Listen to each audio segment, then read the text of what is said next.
একবার এক গাধা আর শেয়ালের সাথে ভালো বন্ধুত্ব হলো।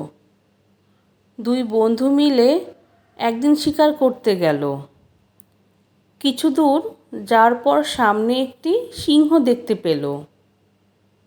শিয়ালটা নিজেকে বাঁচাবার জন্য সিংহের একেবারে কাছে গিয়ে বলল, মহারাজা, যদি কিছু মনে না করেন তাহলে একটা কথা বলি।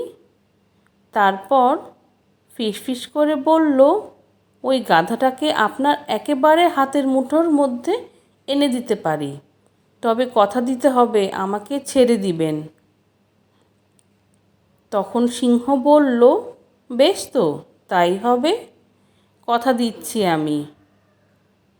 সিংহের এ কথা শুনে শিয়াল গাধাটাকে ভুলিয়ে ভালিয়ে সিংহের একেবারে কাছাকাছি একটি ফাঁদের মধ্যে ফেলল।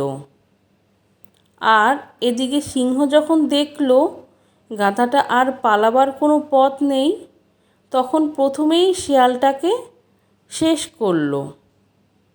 তারপর ধীরে সুস্থে গেল গাধাটার কাছে। গল্পটির নীতিকথা: অন্যের সর্বনাশের চেষ্টা করলে নিজেরই ক্ষতি হয়।